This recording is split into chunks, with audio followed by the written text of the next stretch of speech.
Привет, друзья, меня зовут Геннадий, я профессиональный декоратор, и сегодня вы увидите рубрику «За копейки». «За копейки» — это значит, что в этом ролике мы даже не будем использовать декоративные материалы, мы используем просто обычные строительные материалы, которые вы можете найти в пешей доступности в любом строительном магазине. Это будет дешево и сердито. Я раскрою технику вам от А до Я, все покажу в мельчайших подробностях. И сегодня у нас будет арт-бетон. Арт-бетон с расшивкой на плиты. Я покажу, как это все грамотно делается. Мы будем использовать вот такую штуку для затравочки, интриги. И даже вот такую штуку. Ну и, естественно, вот такую. Также есть фишечки, о которых я еще не сказал, но вас они точно удивят и приятно порадуют. Ну что ж, друзья, будем наносить наш арт-бетон за копейки. Будем посмотреть. Погнали!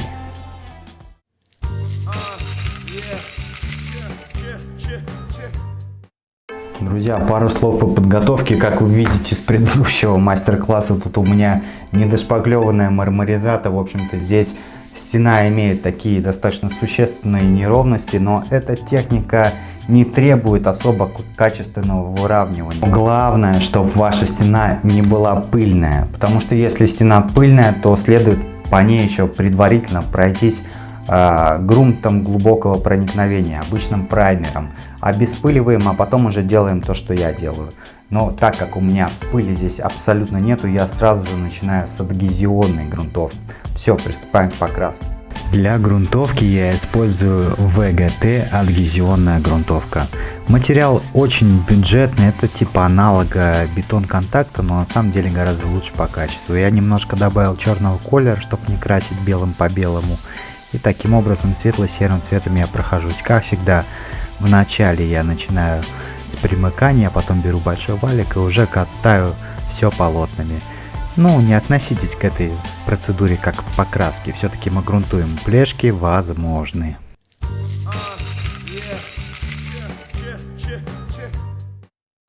Итак, друзья, пока у нас досыхает наша подложка, мы сейчас замешаем штукатурку. Knauf MP75. Штукатурка на гипсовой основе с песочком, с добавлением гранул.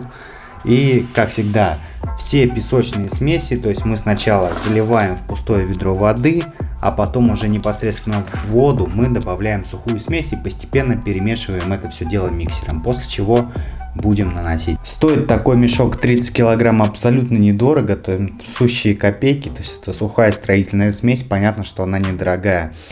Я оставлю на все материалы, которые используются в этом ролике, ссылки в описании, вы сможете посмотреть и, собственно говоря, приобрести такие же материалы у себя на районе для себя и повторить эту технику уже своими руками у себя дома.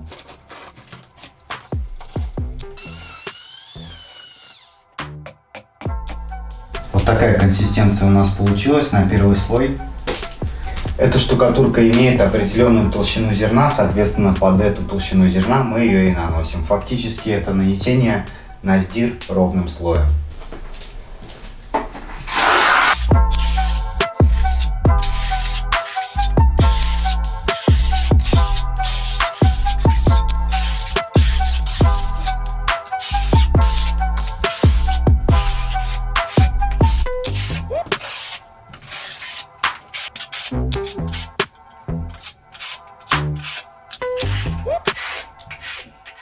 Так, ну примерно полчаса прошло, ровный слой я положил, как я это уже говорил, под толщину зерна.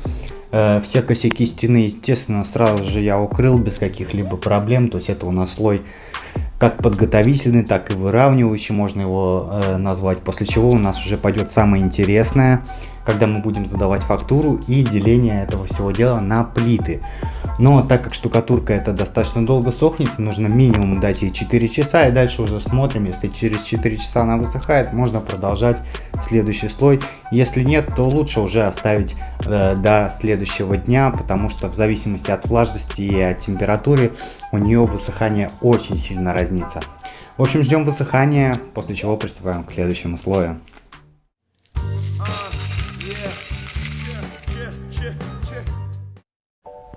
Сейчас я сделаю разметку с помощью карандаша и рейки, после чего обклею все вот таким вот узким малярным скотчем. Ширина данного скотча сантиметр 2 миллиметра. Конечно, если вы не найдете настолько узкий скотч, можете использовать 2-сантиметровый. Но если он будет шире, чем 2 сантиметра, будет смотреться уже вообще не стильно. Поэтому шире, чем 2 сантиметра скотч не рекомендую. Также уже непосредственно для формирования нашей фактуры я буду использовать вот такой игольчатый валик.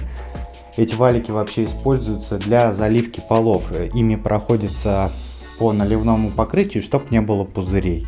Но мы с помощью него будем делать декоративный эффект, который добавит красоты в наш арт-бетон. И также для того, чтобы сделать декоративные клепки к нашей расшивке, мы будем использовать вот такие штуки. Это обычные подпятники. Подпятники на самоклеющейся основе. То есть они хорошенько клеятся, у них толщина примерно 1,5-2 миллиметра. Эти штуки вообще существуют для того, чтобы клеить их на ножки для мебели, чтобы не царапать, допустим, паркет. И мы их будем использовать в качестве заглушек для наших клепок. Сейчас вы сами все увидите, но буду уже наносить и, может быть, в процессе еще что-то прокомментирую. Вот такие секретики. Ну, я думаю, будет интересно.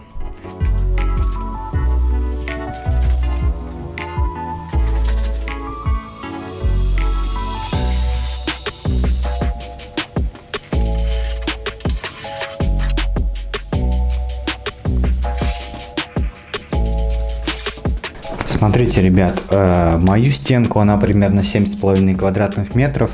Я не стал мелочиться и разбил на 4 больших плиты. Визуально более монолитное большое решение будет более органично и стильно смотреться и вызывать как бы больше эффекта натуралистичности какой-то. Но при этом мы все-таки делаем декоративное решение, более мягкое, чем нежели это бы был реальный просто бетон. Итак, дело дошло до наших подпятников. Сейчас мы их достаем и, соответственно, будем их приклеивать к уголку каждой из плиты.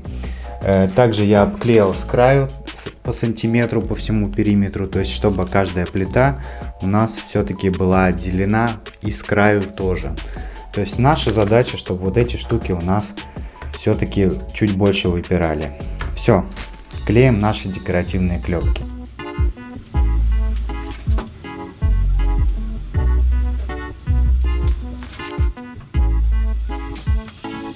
Непосредственно на фактуру я рекомендую уже замешать раствор немножко погуще. Только учтите, вам нужно замешивать столько раствора, сколько вы успеете примерно положить минуток за 40. То есть вся та же тема, как и с ротбандом. Этот материал становится как бы камнем через определенное количество времени, примерно через час.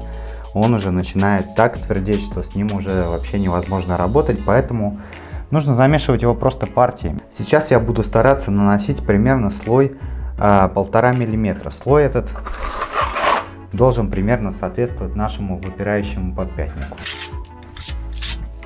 Когда мы подходим к скотчу, опять же нужно работать обязательно от скотча, чтобы он у нас впоследствии не содрался.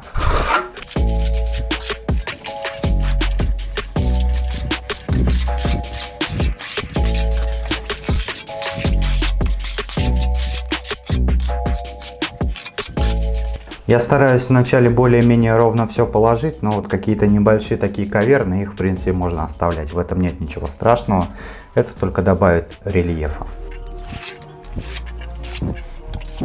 Ну а место с подпятником я вот так вот сразу же полностью замуровываю, как бы оставляю материал заподлицо.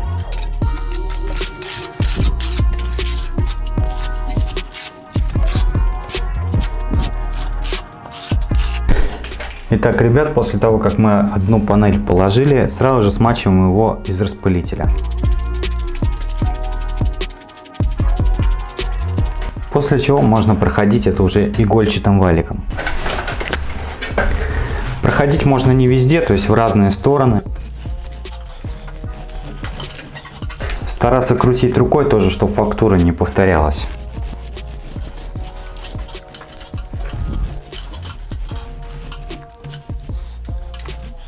И также сделаем еще пару подходов на отлип кельмой.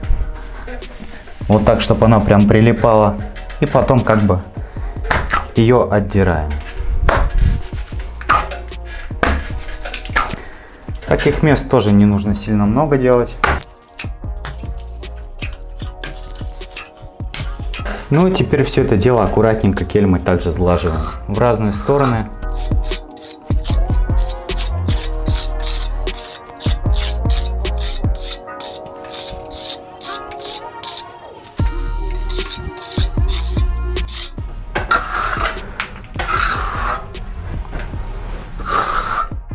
Вот так это выглядит вблизи.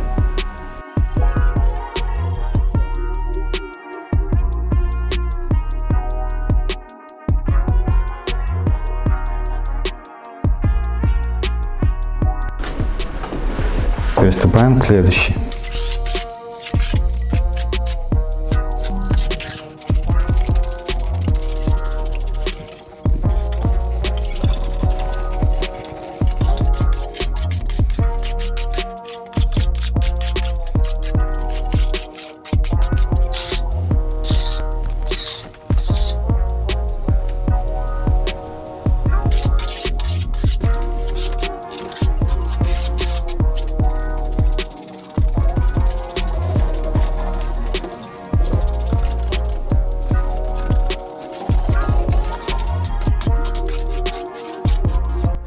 Так, друзья, мы все нанесли. Слой достаточно толстый, поэтому эту фактуру нужно оставлять минимум на сутки до высыхания. Ну а наши подпятнички и скотч, который делает разделение на панели, нужно снять сразу же по сырому. Чем я, собственно говоря, сейчас и займусь. Просто подковыриваем. Оп. И вы видите, какая красота у нас остается. Достаточно глубокие углубления. Как раз то, что нужно. Теперь тянем и спокойненько по сырому скотч снимается отлично. И вертикальную линию. Оп. Косяки, вот видите, здесь немножко отваливается, да, косяки лучше сразу же подприжать, если нужно. Вот это место я сейчас сразу же еще раз проклею и подмажу. Все, приступаем к следующему этапу на следующий день.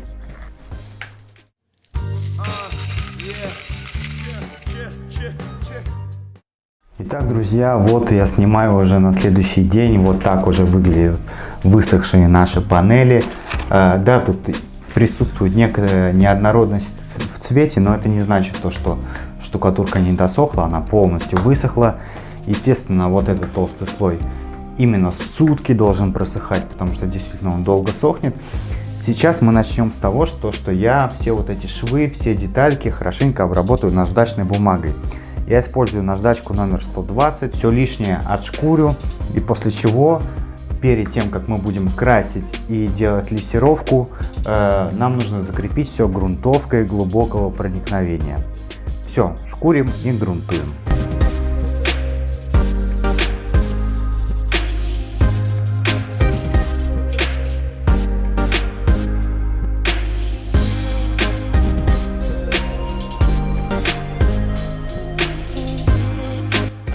Так, ребят, на ведерко 2,7 литра я добавил 2 колпачка Color-Tex черный, вот такой.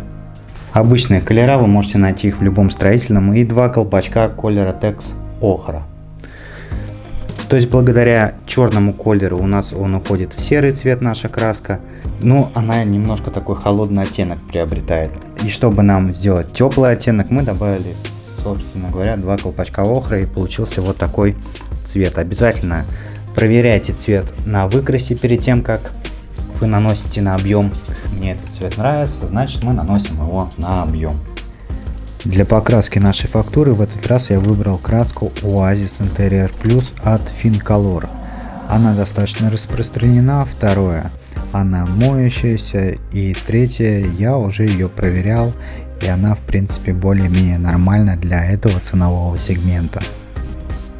Так, друзья, все покрасил, теперь оставляем это на высыхание на пару-тройку часов, после чего будем еще патинировать. Но уже смотрится неплохо, но все-таки, конечно, патины не хватает. Ждем высыхания.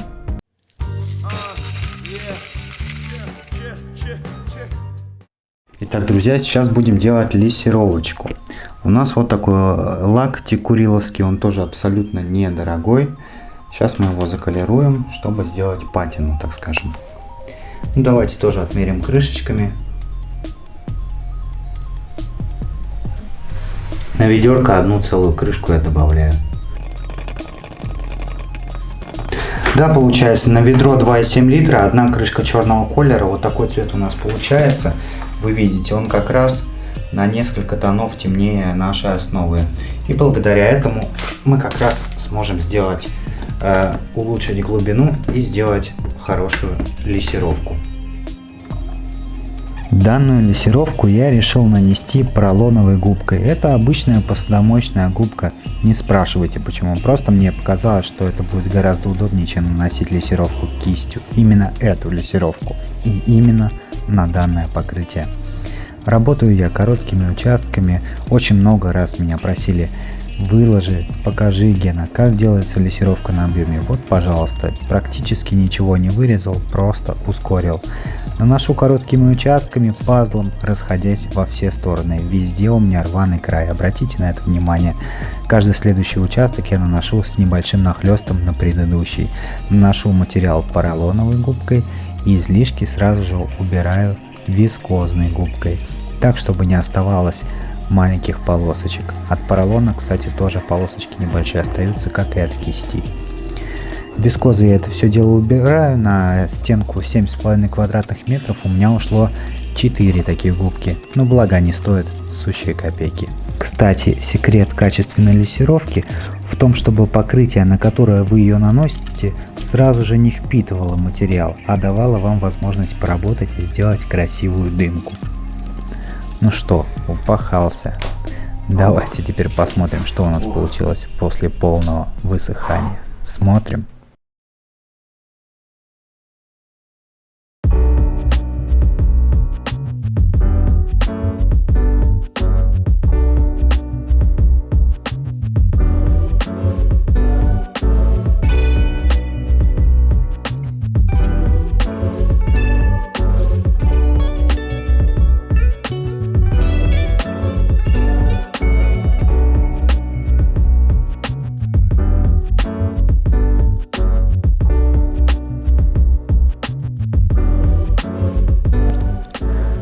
Ну что ж, друзья, вот такой арбитон у нас вышел. Если вам понравился финишный результат, обязательно поддержите меня лайком и поделитесь этим видео с друзьями, чтобы хорошие люди видели больше хороших видео. А тем временем нас уже больше 100 тысяч подписчиков. Спасибо, друзья, что смотрите меня. Я буду стараться и дальше работать над качеством контента. Пользуясь случаем, прорекламирую свои инструменты, друзья. Уже более 3 лет мы доставляем по всему миру инструменты для профессиональных декораторов. Это лично мой магазинчик, я там отвечаю за качество. По ссылке в описании вы можете заказать профессиональные инструменты для себя и сегодня уже начать свой путь в декоре. Ну, со своей стороны, как всегда, желаю вам творческих успехов и хорошего настроения. С вами был я, Геннадий Про Декор. Подписывайтесь на Инстаграм. Увидимся в следующем видео. Все, пока. Пока.